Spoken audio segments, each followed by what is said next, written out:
E cá estamos no nosso primeiro episódio do MPBcast do Mulheres para o Brasil. Aqui você vai ter a sua voz representada, porque esse é o podcast que é a voz da mulher brasileira. Eu sou a Alessandra Balbinot e hoje a gente vai bater um papo incrível falando sobre os padrões de beleza que podem estar acabando com você e você não faz a menor ideia. Sabe aquela sensação, talvez, que você já tenha vivido na tua vida, ou você esteja vivendo há um tempo, de se olhar no espelho e se sentir insuficiente? Sabe aquela sensação de parece que todo mundo está avançando e você está ficando para trás? Você se sente feia, deslocada, você não encontra o teu lugar. Parece que a vida inteira você está se espremendo para caber no molde das outras pessoas. Se você já teve essa sensação, ou você tem essa sensação, eu preciso te dizer que você não está sozinha. Eu vivi isso muitos anos da minha vida e hoje eu estou aqui para mais do que compartilhar a minha história, de falar um pouco da minha jornada, de falar sobre 3 pilares fundamentais, que eu digo que é você resgatar a tua Bia. Mas como assim, Ale? O que é Bia? Bia é beleza, identidade e autoestima. Mas não a beleza que o sistema te convenceu que você tem que ter, não a identidade que os rótulos que te deram a vida inteira, e muito menos a autoestima que a indústria da beleza te fez acreditar que de fato é. Que você precisa estar sempre emperequetada, que você precisa estar sempre perfeita, de unhas feitas, de cabelo arrumado milimetricamente, vestir 36, tá com cílios, boca, com peitos duros e empinados. Você não é isso. E é isso que a gente vai bater um papo hoje, neste episódio, onde nós vamos falar dos padrões de beleza que podem estar acabando com a sua vida e você não faz a menor ideia. Nessa mesa aqui, você vai ouvir verdades que ninguém te conta sobre a verdadeira beleza, a verdadeira identidade e, principalmente, sobre a verdadeira autoestima. Então, aqui você vai descobrir a beleza original. Essa aí, que tem aí dentro de você, aí no teu exterior, você vai descobrir que essa é a maior de todas as belezas, que dinheiro nenhum no mundo tem capacidade de comprar. E é isso que a gente vai falar no episódio de hoje.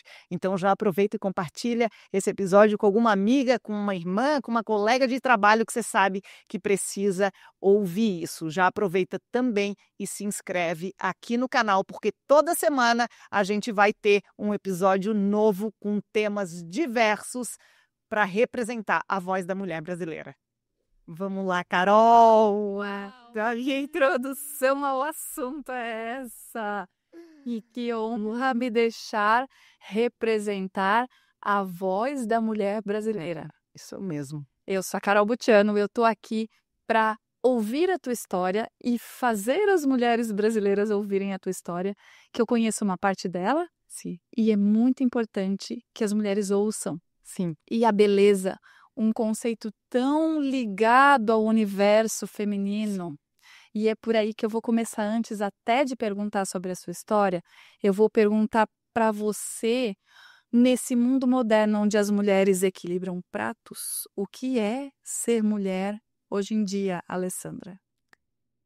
Ser mulher hoje em dia é um desafio, é um misto de emoções. É gratificante ser mulher quando nós entendemos a nossa real identidade. Até alguns anos, eu achava que era um fardo ser mulher. Eu reclamava de ser mulher. Eu brincava que quando eu morresse eu ia chegar no céu e ia perguntar para Deus por que eu não nasci homem. Porque a vida do homem é tão mais fácil. A vida da mulher, da mãe, da dona de casa, da mulher empreendedora, da mulher profissional, da mulher nos seus múltiplos papéis, é tão desafiador. E a cada ciclo menstrual eu quase que amaldiçoava a natureza. Porque para mim ser mulher era um fardo. E ainda tem que ser bonita? E ainda tem que ser bonita. E ainda tem que estar sempre com a unha feita. E eu não tô mais, porque eu nem esmalte mais posso usar, mas isso é um assunto para daqui a pouco, mais para frente, quando a gente for falar da minha jornada, da minha saúde. Mas sempre tem que estar bonita, tem que estar magra, esteticamente bem tratada, não pode ter ruga. A casa tem que estar intacta, perfeita, tudo tem que estar organizado, você tem que ser próspera financeiramente, tem que estar segura, tem que se posicionar, gerar conteúdo. O que é ser mulher hoje? Não é nada disso do que eu acabei de descrever. E por que você acha que a mulher entende essa sobrecarga como sua própria definição? Porque nós fomos doutrinadas paulatinamente, em doses homeopáticas, que nos fizeram lentamente, como água mole em pedra dura, tanto bate até que fura. Isso entrou no inconsciente coletivo. Isso virou crença popular. Isso virou cultura. E o sistema entende muito bem de como se implantar uma cultura. A narrativa está na mão deles. Eles entendem de uma coisa chamada storytelling. Eles dominam o poder, a imprensa e tudo que se propaga. Então, existe uma intencionalidade por detrás que hoje a visão que a mulher tem de ser mulher, ela não aconteceu de uma hora para outra. Ela veio sendo construída lentamente, Até a gente acreditar. de gerações anteriores, até hoje não a gente acreditar. O problema hoje não é a mulher acreditar que ela tem que se sobrecarregar, tem que ser a guerreira, dar conta de tudo para ser mulher de verdade. O problema não está na mulher que acredita. O problema está na mulher que parou de se questionar se existem outras formas de ser mulher. O problema não está em receber essa crença, essa cultura, esses padrões de beleza que nos foram impostos. O problema está que as pessoas perderam o benefício da dúvida. As mulheres pararam de se questionar: será que eu preciso disso?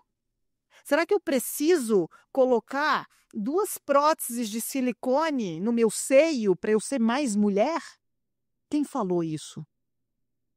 Será que eu preciso de tanto procedimento estético? Eu preciso de um corpo perfeito? Não que você não tenha que ter, você tem que ter sim. Você não consegue ter performance em nenhuma área da sua vida se você não tiver saúde. Mas a gente está aqui hoje para trazer algo para você. E entenda, desde o começo, eu não quero te convencer de nada. Eu não tenho essa pretensão. Mas eu quero, pelo menos, gerar em você uma reflexão para você voltar ou talvez começar a se dar ao benefício da dúvida, dos padrões de beleza, de autoestima que você foi lentamente sendo inserida sem perceber. Então, para mim, ser mulher hoje passa primeiro por conhecer e descobrir a tua identidade. É o que eu chamo da mulher resgatar a sua Bia. O que é Bia? Bia é a beleza, a identidade e a autoestima originais. Não essa artificial, essa feita, essa produzida, essa arquitetada. Não. É você trazer a sua essência. E é para isso que existe hoje essa mesa, para que a gente te provoque, para que a gente desperte em você pensamentos, dúvidas, de pelo menos você sair do piloto automático e disser: peraí, deixa eu pesquisar um pouco mais a respeito. Peraí, deixa eu ouvir outra linha para entender o que outros profissionais falam acerca disso. Peraí, deixa eu sair da mentalidade coletiva, do senso comum e buscar eu mesma as minhas próprias informações para que eu tenha direito de escolha, Porque saiba, se você não está no controle da tua vida, alguém está controlando a sua vida. Se você não está no controle das tuas decisões, tenha certeza, alguém está tomando decisões por você. E o problema é, quais são as intenções por detrás de quem controla todo esse sistema. Então, ser mulher de verdade. Hoje, para mim, o que é ser mulher? É ser uma mulher de verdade. É ser uma mulher com as suas vulnerabilidades, com as suas imperfeições, com as suas limitações e encontrar beleza nisso. Isso para mim é ser mulher. Mas eu levei anos para desconstruir tantos rótulos, tantos padrões. Eu percebi que se fosse fazer uma analogia, e assim como eu percebi isso em mim, eu tenho certeza que muitas mulheres se sentem assim. E talvez ao me ouvir, muitas vão despertar para isso. Numa analogia, eu era uma pessoa com um pé. Eu calço 36, mas eu vou fazer uma analogia diferente. Eu calço 39. E eu percebi que a mulher que eu era até alguns anos, ela estava espremida e esmagada num calçado 32. E esse processo de consciência, ele é um processo de libertação. Porque você para de se espremer para caber em lugares pequenos, para caber em moldes pequenos, para caber em moldes que todas as mulheres hoje em dia querem ser iguais às outras. Sendo que o seu maior diferencial é em ser única. Mas a gente parou de se questionar. Então eu quero trazer isso. Talvez esse seja o propósito maior, que as mulheres voltem a se questionar. Que maravilha. Eu quero te perguntar sobre a tua história, a tua autoestima, mas antes deixa eu explorar um pouco mais disso, porque essa busca por um padrão e cria-se um protocolo de que parece que todo mundo é igual no fim das contas, né?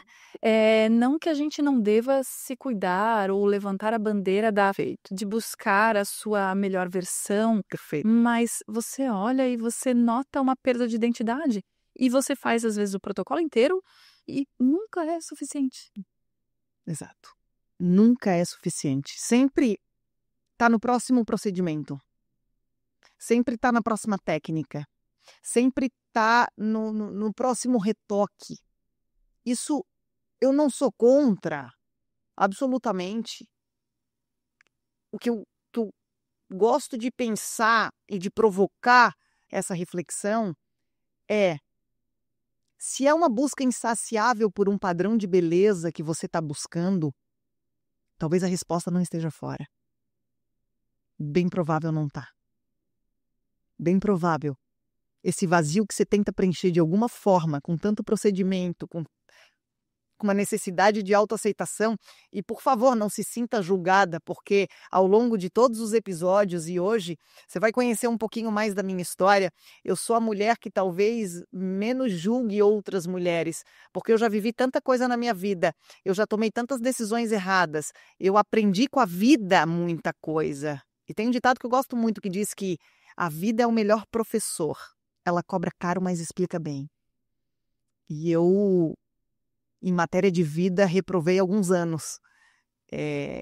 Então, eu não quero trazer aqui porque eu não quero convencer ninguém.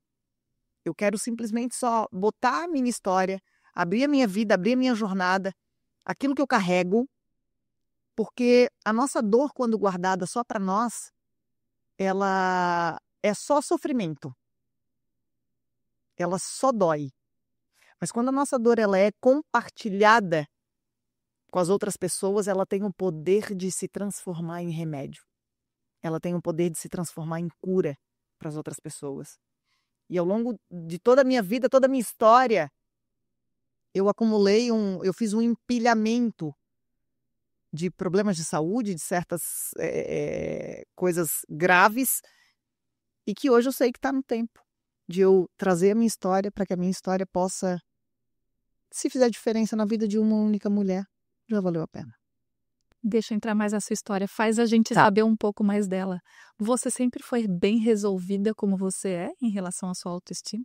Não, nem sempre foi assim. Eu, na minha adolescência, na minha infância, até por crescer sem um pai presente, caçula de 3 mulheres, eu sempre tive uma necessidade de me autoafirmar.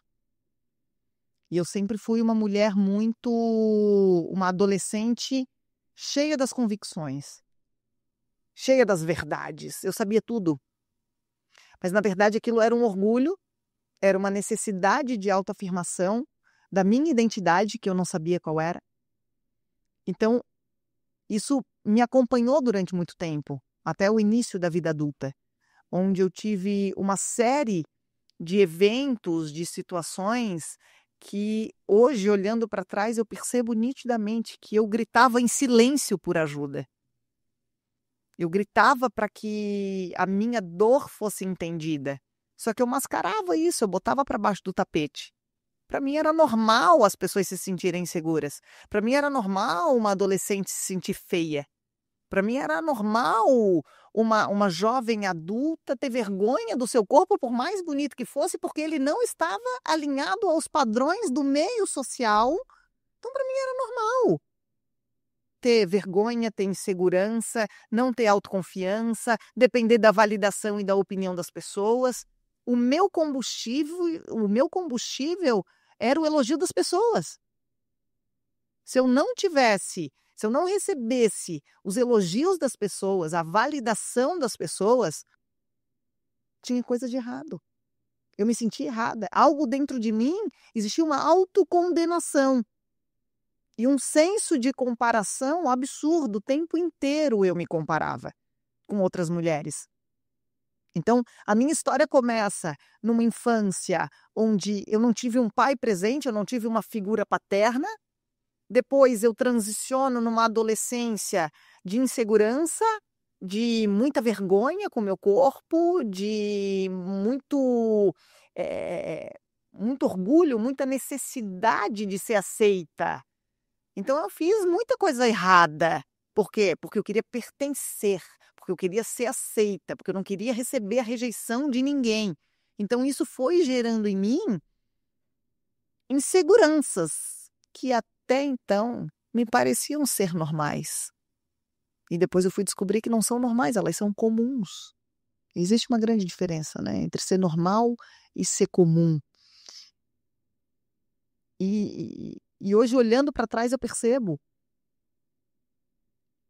Eu me validava pelos padrões que as pessoas viviam, do que as pessoas achavam que era correto, qual era o referencial de beleza na minha adolescência. Então, eu me moldava, eu pegava esse referencial, tinha espelho em casa e dizia, eu estou muito longe. Eu ia para academia e eu via aquelas mulheres... Eu não me encaixo. Eu não me encaixo. O que eu preciso fazer?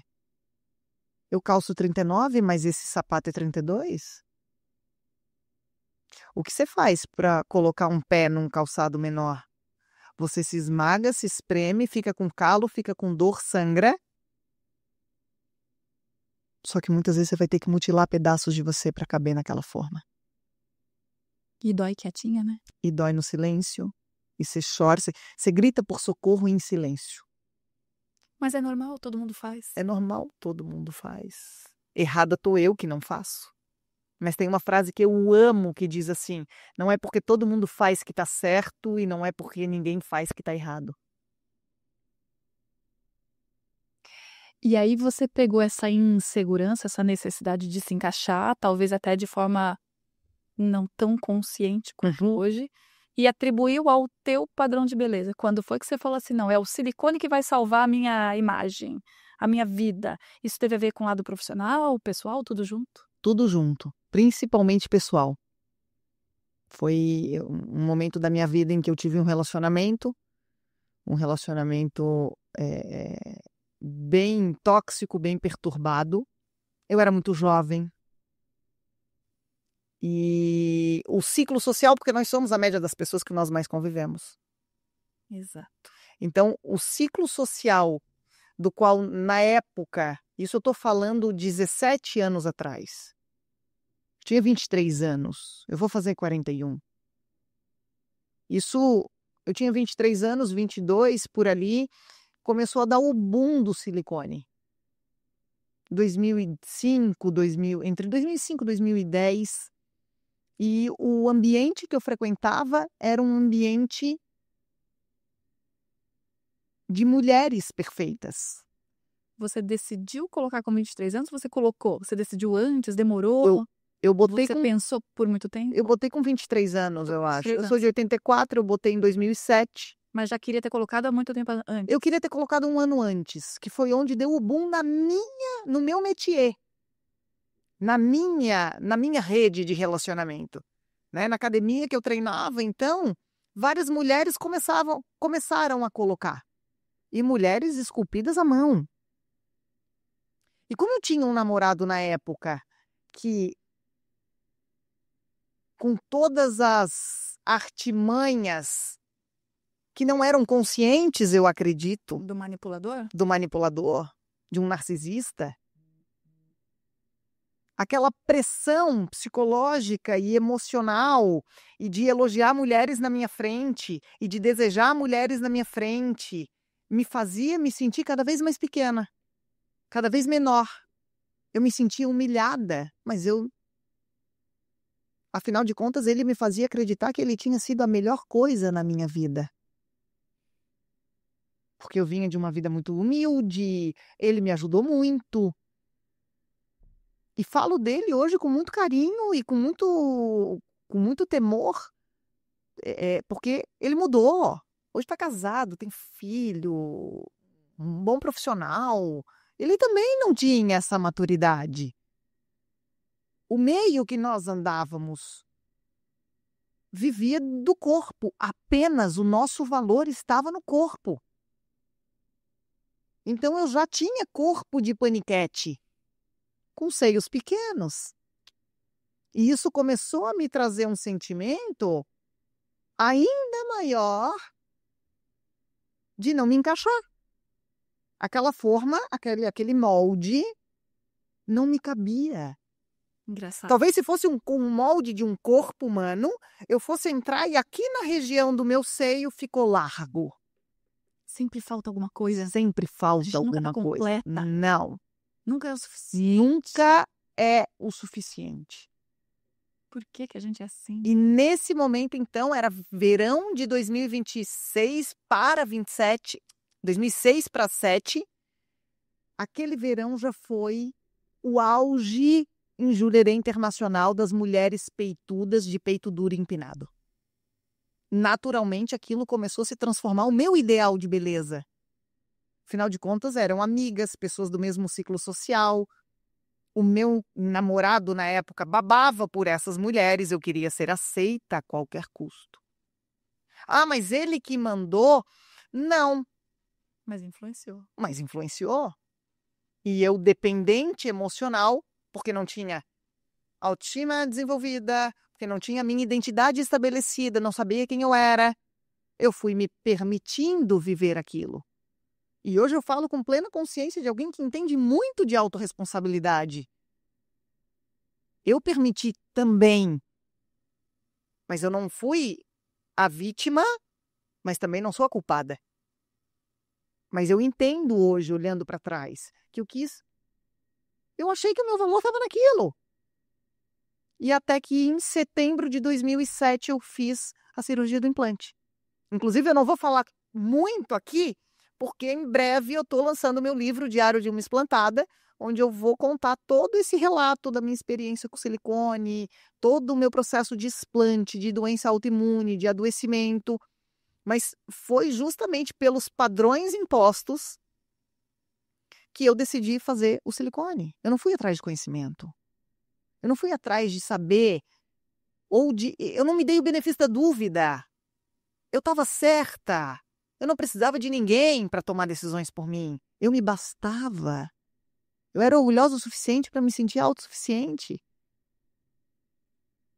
E mal sabia eu que naquele 28 de setembro de 2007, a minha vida começou a desmoronar. Uau. A partir daquele dia, eu não fazia ideia. Eu comecei a morrer lentamente. Por causa das próteses de silicone, que eu coloquei por uma pressão social, por um padrão imposto, o meu organismo começou a ser destruído lentamente. Mas essa é a verdade que ninguém conta. Que ninguém conta. Mas tu teve um período de negação. Sim, Minha pergunta é- nossa, muito tempo. Até a gente chegar em 2023, a gente está falando de 16 anos, Carol. Ou seja, quando você colocou, você achou que a sua vida mudou, foi a melhor decisão da vida. Nossa, Conta desse sentimento. nossa, eu saí, bom, primeiro eu abri os olhos no centro cirúrgico e a primeira reação, no pós-operatório, a primeira reação foi: uau, estou turbinada. Uau, que poder. Sim, houve essa fase de uma falsa autoestima. Porque eu podia ter eu recalchutei por fora, mas continuava destruída por dentro. É engraçado, né? A gente acha que a autoestima é só aquela que mostra no espelho. Não. Essa é só a consequência daquela que começa lá dentro da gente. Tanto que não é à toa eu fui me especializar em autoestima. Por quê? Porque eu sofri na mão dela. Ou melhor, me venderam conceitos errados sobre ela e eu busquei. E aí sabe o que é você achar que a autoestima é de fora para dentro? É você perseguir o vento. Você nunca alcança. Então, houve na fase inicial, sim, esse momento de empoderamento, de validação, de aceitação, de me sentir mais desejada, de me sentir mais mulher, de me sentir mais confiante, porém, não durou muito.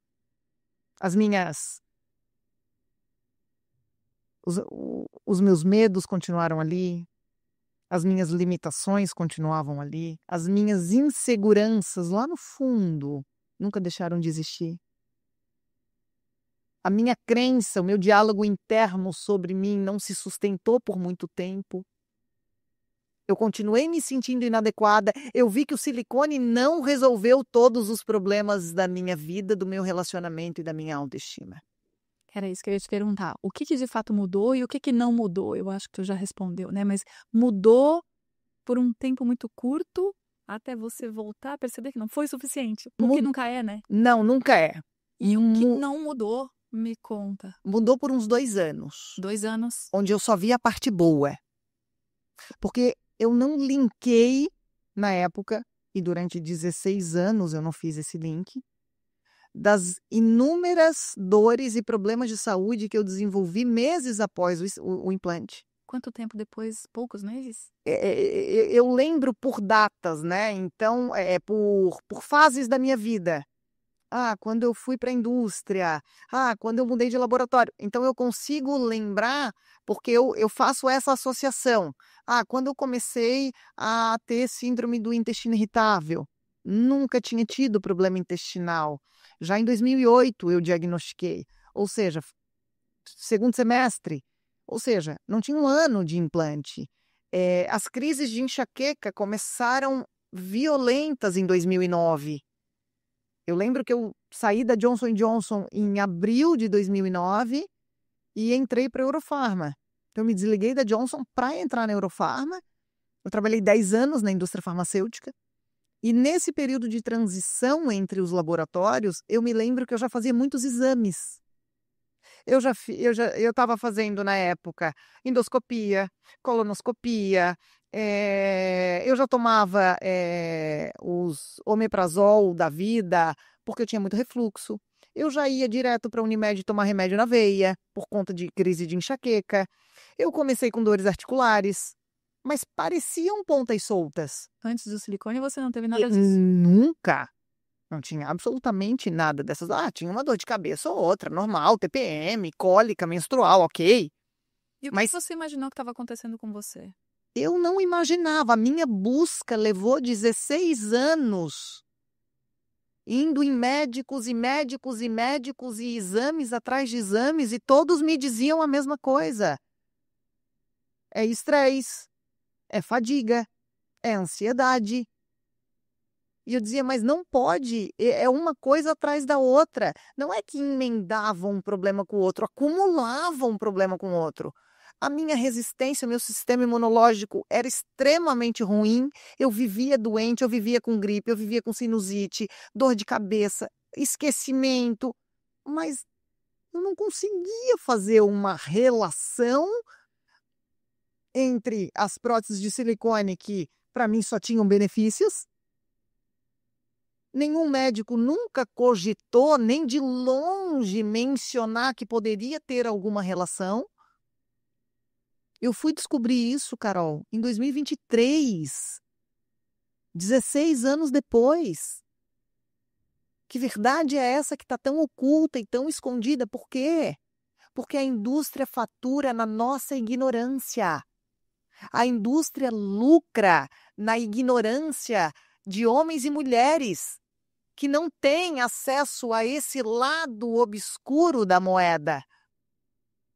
Então foram até que em setembro de 2009, exatamente 2 meses depois que eu fiz, 2 anos depois que eu coloquei o silicone, eu tive uma trombose. Ainda seguimos com ponta solta. Ainda ninguém faz relação. Você Ok, tinha filha? não tinha filha. A minha filha nasceu em 2019. Passado mais alguns anos, mais algum tempo, começam então alergias alimentares. Intolerâncias, sensibilidades alimentares frequentes. Alergias medicamentosas. Há uma série de problemas. Dificuldade de concentração, uma fadiga, um cansaço inexplicável. Eu sempre fui uma mulher muito ativa. Eu sou colérica, eu sou uma pessoa de muita energia. E isso, eu comecei a sentir que eu comecei a perder a minha identidade, porque eu passei a me tornar uma pessoa doente.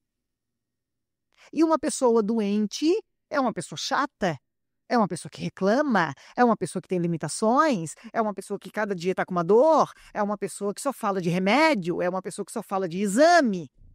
Que a boca fala do que o coração está cheio. E eu me tornei essa pessoa. E que não consegue explorar o seu melhor potencial. Aquilo que tu fazia de melhor. Eu sabia que Um outro nível. totalmente prejudicado. Onde eu tinha performance nas coisas, eu comecei a lentamente perder o interesse. E aí isso foi gerando em mim o quê? Interrogações. Por que comigo? E mais fadiga. E mais estresse, e mais cortisol, e mais loucura. E 2015, Muitos remédios? muitos remédios. Eu trabalhava na indústria farmacêutica. Tudo para mim era remédio. Mas nada disso me curou, porque remédio é para remediar. Não é para curar. Se a indústria fizesse coisas para curar, ela só ia ter lucro poucas vezes. Isso não é para curar. O que cura, geralmente, é barato. O que cura está disponível lá fora, no sol, na alimentação natural, no sono de qualidade. Isso cura, mas dá trabalho. É mais fácil a gente se agarrar a alguma desculpa, né? Você se agarrava a uma imagem, ao silicone, e a gente acaba se agarrando aos remédios. É isso que vai me curar, é disso que eu preciso. É mais desse médico, é mais esse exame, é mais esse tratamento. E eu me perguntava, por que eu? O que eu estou fazendo de tão errado? Eu já me cuidava, eu já treinava, eu já corria. Ou seja, eu já tinha um estilo de vida aos olhos da sociedade saudável. Se alimentava bem. Me alimentava bem, pegava sol, ia para a praia. Por que comigo? O que tem de errado? E faz exame e não altera, e faz exame e mostra e não tem nada. E a loucura da nossa cabeça, e é estresse, e tira férias, e para, e baixa o ritmo. Que causa outros problemas ainda, né? Causam outros problemas. Exatamente, porque a Bíblia diz, um abismo sempre vai levar a outro abismo.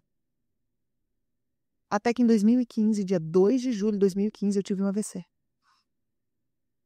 Ali, a minha vida foi dividida.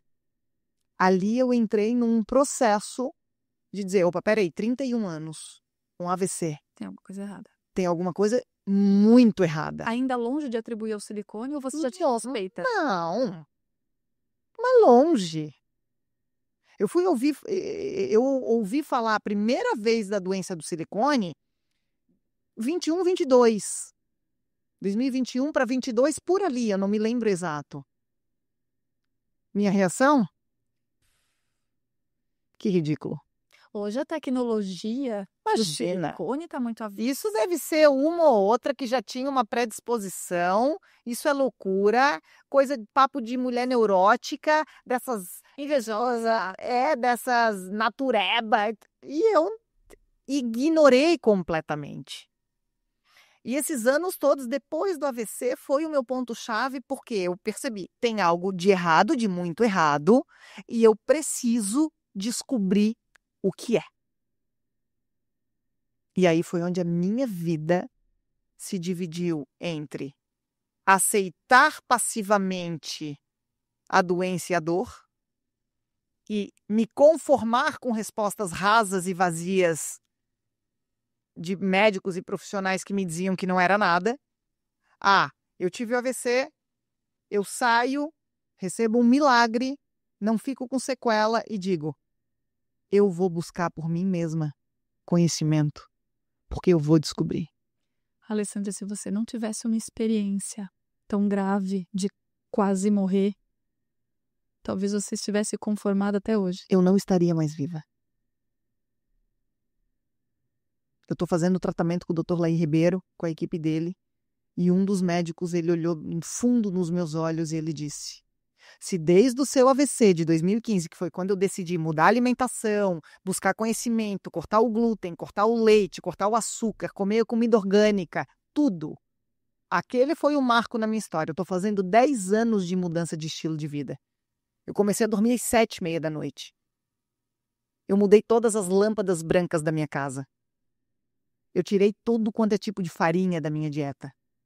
Eu tirei leite, eu tirei tudo. E eu ainda tolerava essas coisas. Só que eu percebi que existia algo que eu precisava descobrir. Eu não sabia o que era, mas a minha busca incessante, eu nunca me conformei em viver com dor, em viver doente. Quem me conhece, tu me conheces o suficiente para saber que o que tiver que fazer, eu estou disposta a fazer. Pela minha saúde. Tem que parar de comer isso? Para de comer. Eu não sofro. Essa é uma pergunta que muita gente me faz. Como que você vive sem comer tanta coisa gostosa? E eu digo, porque comer coisas gostosas, para mim, abrir mão delas, é menos doído do que viver doente. Tu vai nos benefícios. O teu ponto de virada de não tolerar mais, certamente foi o AVC. Foi o AVC. Qual foi o ponto em que você fala assim, peraí, comecei a suspeitar de algum corpo estranho dentro de mim? 21 para 22 eu devo ter escutado a primeira vez. Desde o AVC eu comecei a estudar muito, a buscar conhecimento, um livro que me ajudou demais, demais, e eu honro a vida desse médico. Ele chama Dr. Alexandre Feldman. Ele é conhecido como Dr. Enxaqueca. Como eu tive muitos anos de muita enxaqueca, o Dr. Alexandre ele tem um livro específico para pessoas que sofrem com enxaqueca. Só tem enxaqueca quem quer, alguma coisa assim é o livro dele. É fantástico. Assim que eu me recuperei do AVC, eu comprei, esse foi o primeiro livro. E o Dr. Alexandre traz muito essa abordagem sobre alimentação, ele questiona essa questão de tanto remédio. Ele é incrível, ele é um neurologista. Aquilo foi o meu ponto de partida. Dali eu fui estudar intestino, porque eu tinha desenvolvido síndrome do intestino irritável, eu tinha diarreias, anos e anos de diarreia. Fui estudar sobre doença de Crohn, que eu desenvolvi. Eu fui estudando o que era uma doença autoimune, mas eu nunca esbarrei no silicone, até 2021, 2022, em que eu ouço casualmente isso. E aí, quando foi 2023, começo de 2023, eu e o meu marido, num alinhamento familiar, decidimos que eu ia tirar um ano sabático em 2023. Para que eu cuidasse de mim, cuidasse da casa. Eu já estava numa dieta extremamente restrita, saudável, fazendo atividade física, dormindo bem, me alimentando bem, mas seguia com cada vez mais intolerâncias, alergias, sensibilidades alimentares.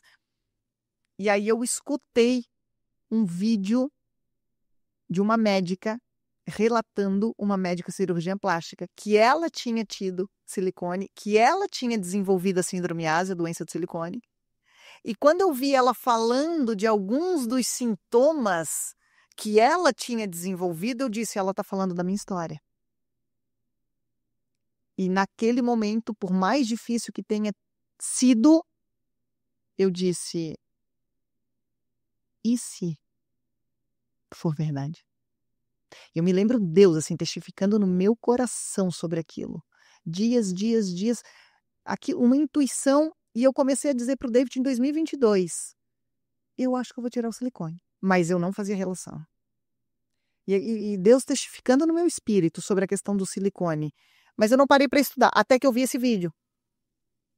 Tu vê a importância de ouvir as histórias dos outros e de contar a sua. Continua. Total. O vídeo Por isso que a nossa dor, quando compartilhada, ela se transforma em remédio. E aí eu vi esse vídeo e eu fiquei muito incomodada. Se identificou. Eu fiquei muito preocupada. Mas eu não fui atrás naquele momento. Já era um medo de ouvir a verdade? Era totalmente um medo de ouvir a verdade. Eu não podia acreditar que naquele momento eu estava percebendo que anos de doença, de problemas de saúde tinham sido ocasionados por uma decisão que eu havia tomado com 23 anos, sem acesso a conhecimento. Puramente estética? Puramente estética, puramente levada.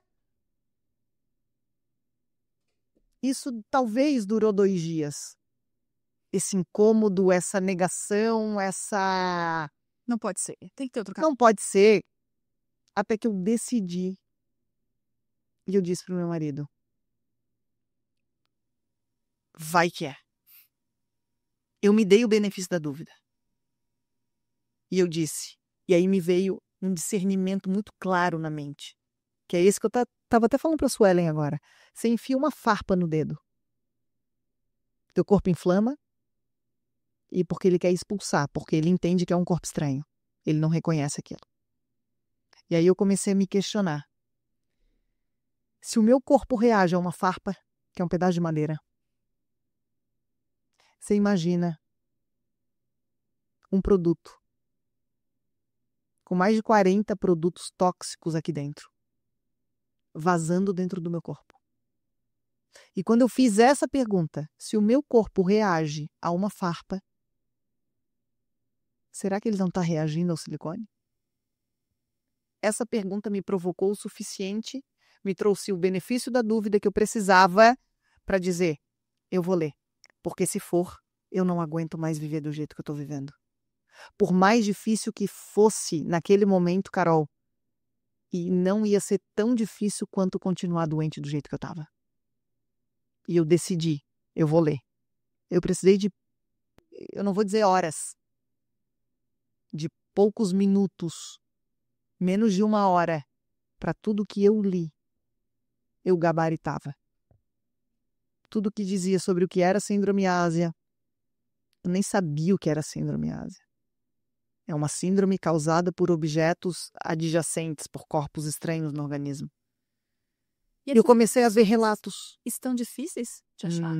Não, Por que a gente elas não ouve? Porque elas não são. Não existe um interesse da indústria em propagar esse tipo de coisa.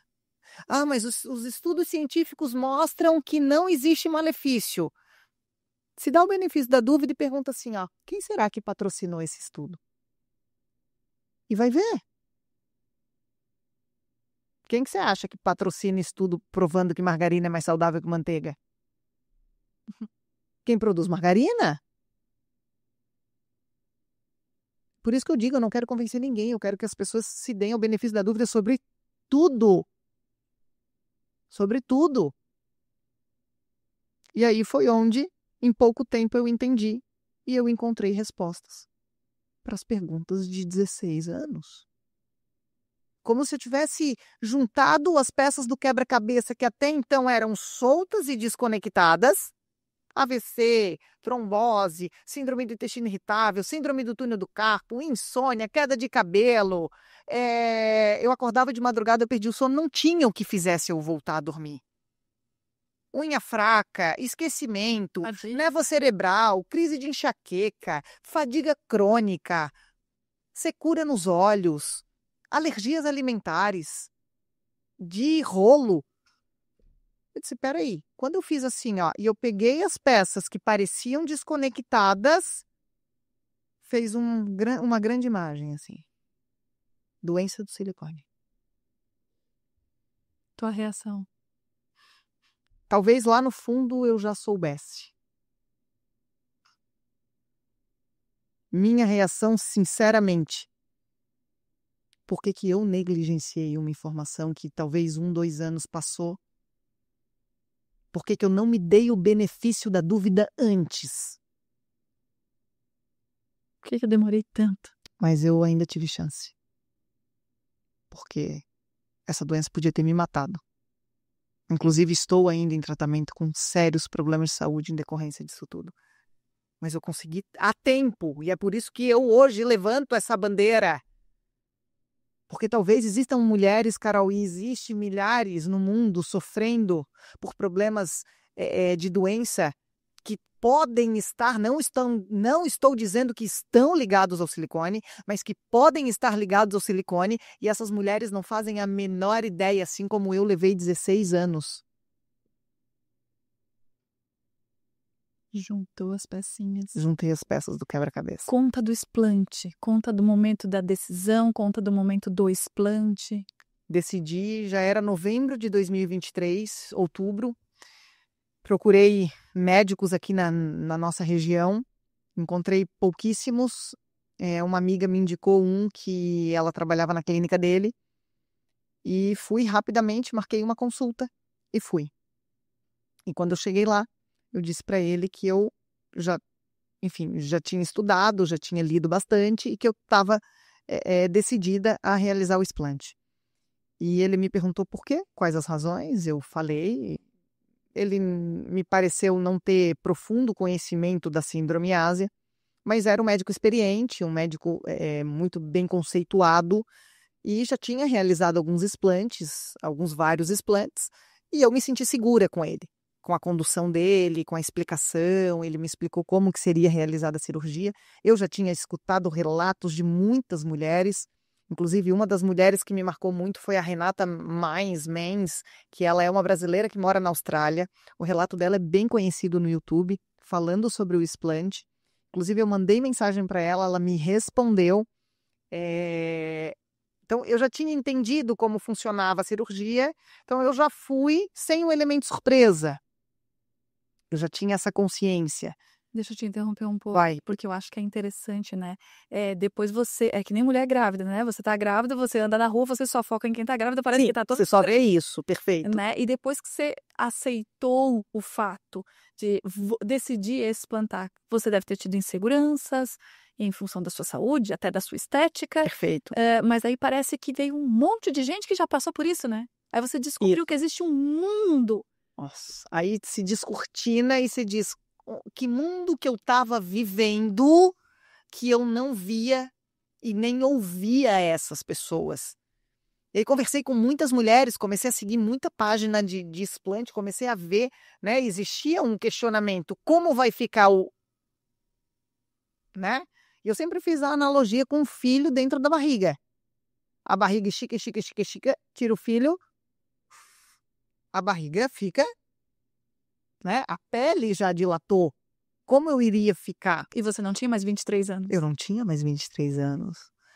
Eu vinha de um ciclo de doença atrás de doença nos últimos 16 anos. Já com uma filha, já beirando meus 40, ou seja... Mas a maturidade né? te fez enxergar que a beleza não é só plástica. Total. E principalmente a minha identidade, eu saber quem eu sou. Eu saber que o meu valor, ele está em quem eu sou, não no que eu represento, ou no que eu faço, ou no tamanho do meu seio. Essa maturidade me fez chegar para o médico e dizer, eu quero tirar, e eu não quero fazer mastopexia. A mastopexia é fazer a redução da pele, do excesso que sobra. E eu disse, eu não quero fazer, porque eu quero dar a chance do meu corpo fazer o trabalho dele. Porque se eu engravidei, eu ganhei 18 quilos na gravidez, e eu voltei e a minha barriga voltou, por que o meu peito não vai voltar? Então, se daqui a 1, 2 anos o meu corpo não ter feito um bom trabalho, eu continuar com excesso de pele, eu faço uma mastopexia. E voltou 85%, 90% já. Perguntar, e voltou? Você só vai contar isso pra gente no livro. Não, 1 ano e 2 meses depois. 1 ano e 2 meses. O meu peito direito, que sempre foi menor, voltou 90%, 95%. Uau. O meu, que tem um pouquinho mais de pele, o esquerdo, voltou 80%. Bem pouco tempo depois. Bem pouco tempo depois. E aí, quando eu decidi fazer o explante, que eu saí da consulta com a agenda da cirurgia marcada. Foi uma coisa bem interessante. Eu estava indo, dirigindo para a clínica, e eu liguei para a Thalita. Thalita é uma grande amiga nossa. E eu liguei falando com a Thalita e dizendo que eu estava indo, porque eu já estava 120% convencida. E quando eu disse assim, Thalita, o último evento do MPB que a gente vai ter esse ano é dia 12 de dezembro. Que nós fazíamos em 2023 os eventos do MPB. Bom, para quem não sabe, vamos lá, o MPB hoje, ele é Mulheres para o Brasil, mas ele nasceu aqui no bairro onde a gente mora, que chama Pedra Branca, ele nasceu sendo Mulheres Pedra Branca. E nós tínhamos muitos eventos e tal, e o último evento do ano era 12 de dezembro.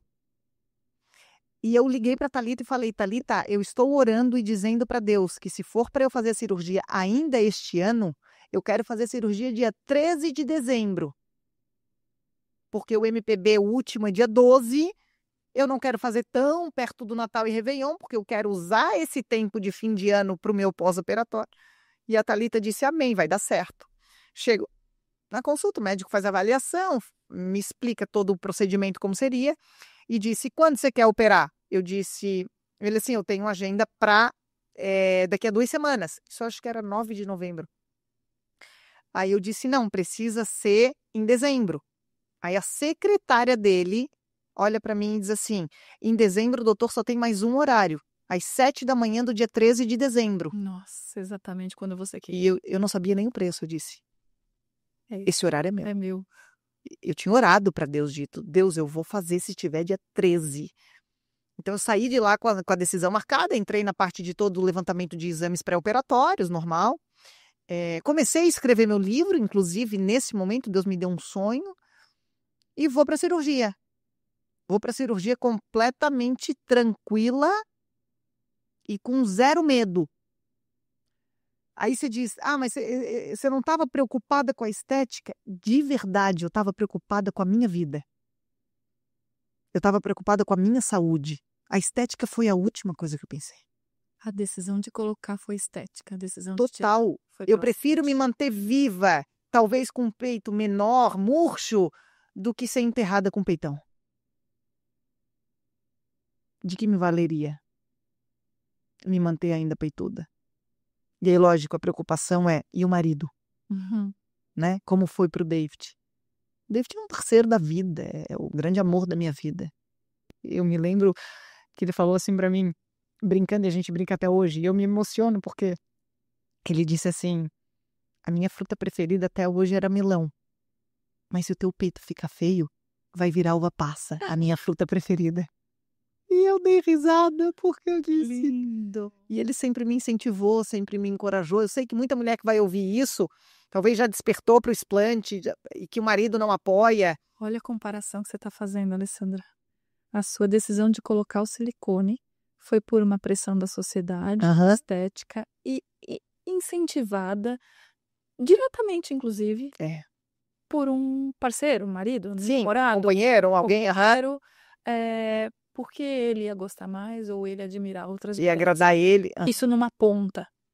E na outra ponta você está me dizendo que você tirou porque a sua maior preocupação era a sua saúde e o seu amor verdadeiro não estava preocupada com o tamanho do teu peito. Não. Ele queria me ver bem. Com a sua saúde. Olha como o meio influencia. Totalmente. Então o David foi parceiro do começo ao fim. Eu sei que muita mulher não vai ter, né, esse marido não vai ter, mas nada como buscar o conhecimento. Como se dá o benefício da dúvida. Não precisa as mulheres que talvez vão ouvir isso sair desesperada marcando cirurgia. Não. Estuda.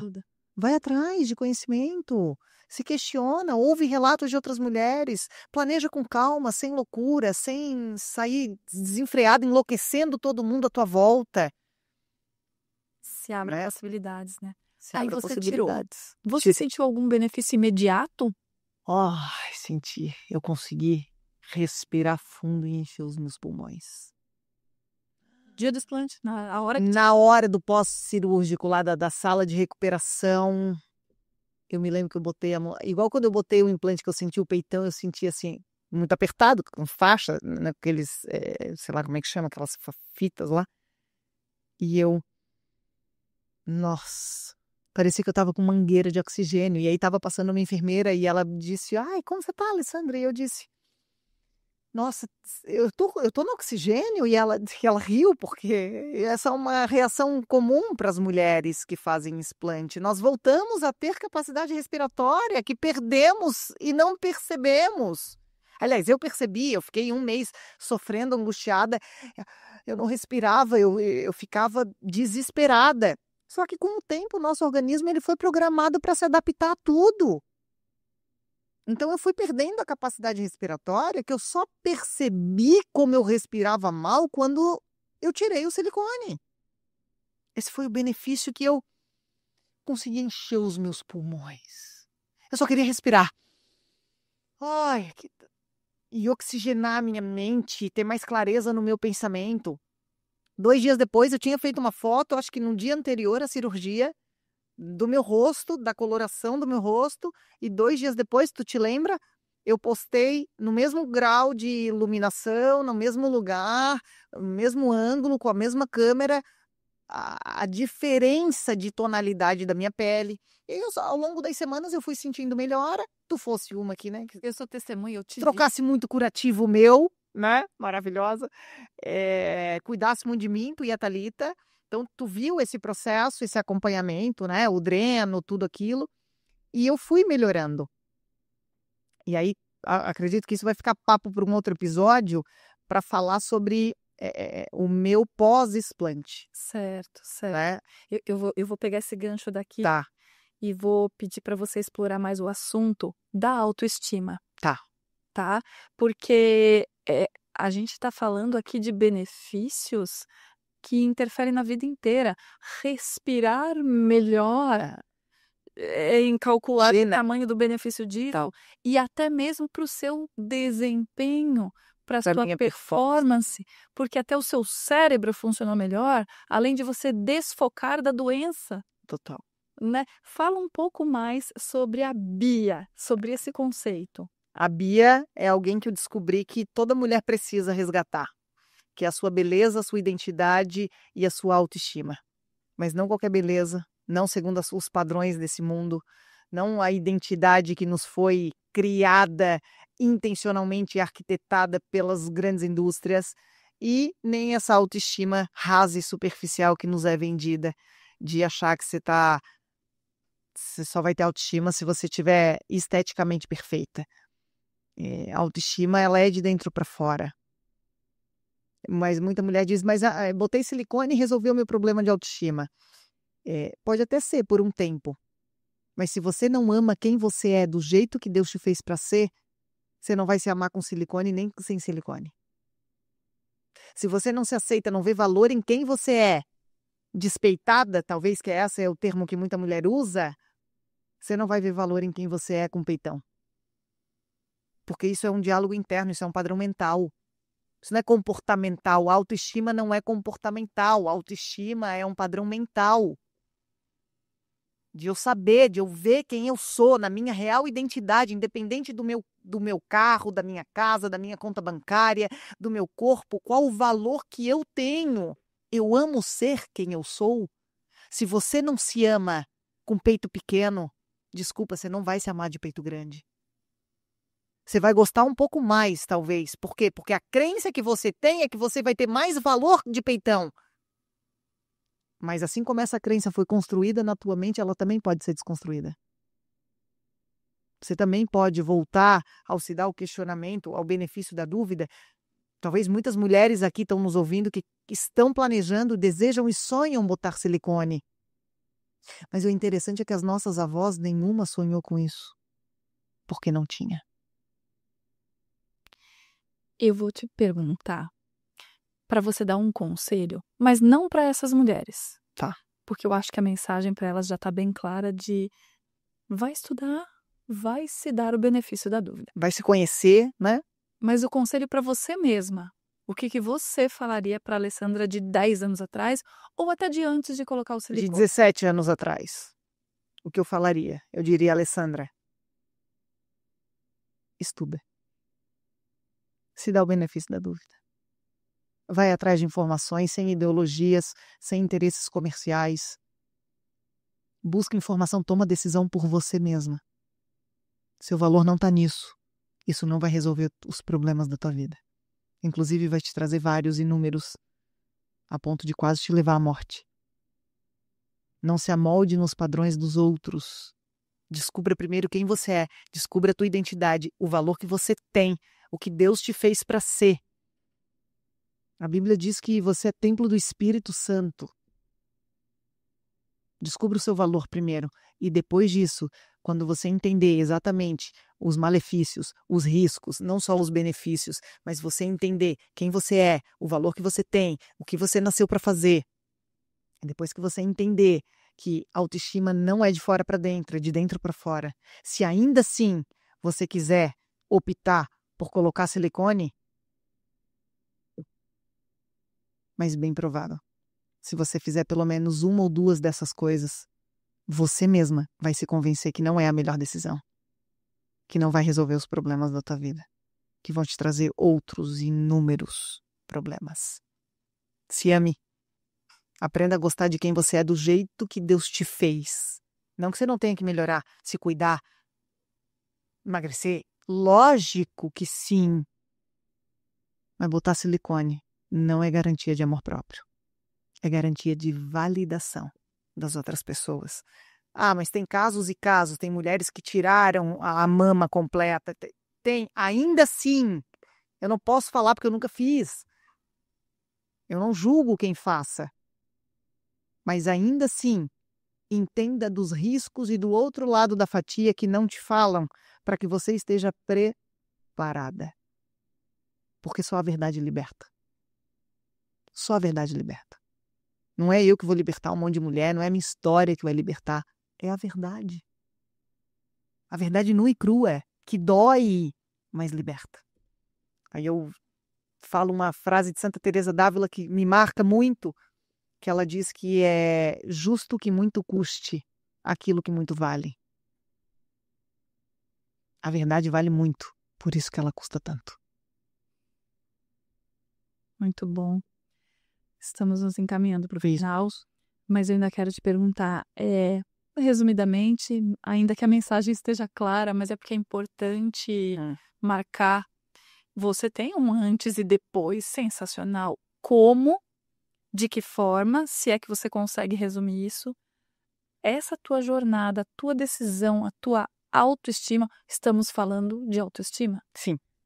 A descoberta de que a sua autoestima não estava na sua plástica, que impactou no seu casamento, na sua performance profissional, na sua vida? Muito. Transformou a minha vida em todas as áreas. Eu percebi que eu não preciso dessas coisas para ter valor. Não que eu não possa ter coisas, eu devo ter, lógico, crescer, me desenvolver. Mas o meu valor não está nisso. Então transformou meu casamento.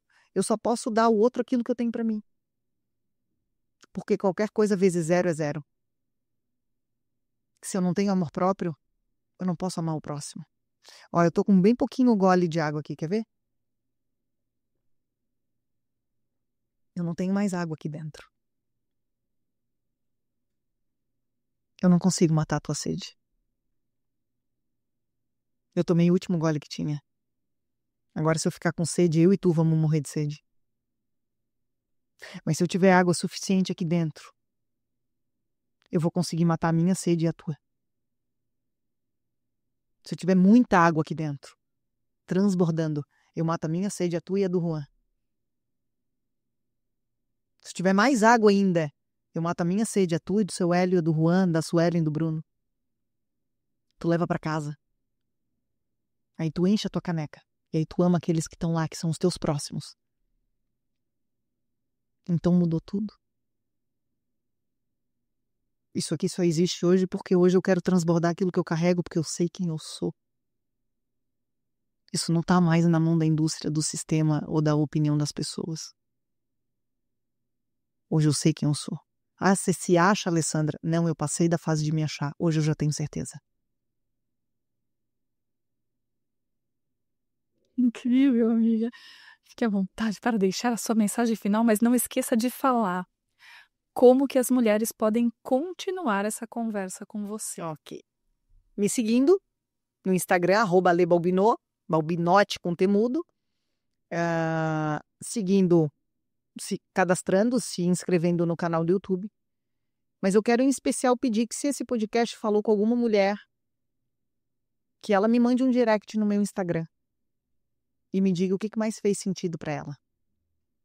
E se você chegou até aqui ao final, você provavelmente se identificou ou pensou e lembrou de alguém.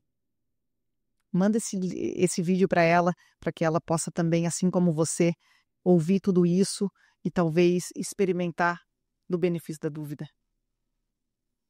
E eu quero agradecer em especial o meu patrocinador, o Coworking Pedra Branca, que fica aqui na cidade universitária Pedra Branca, no município de Palhoça, um lugar, um ecossistema de empreendedores.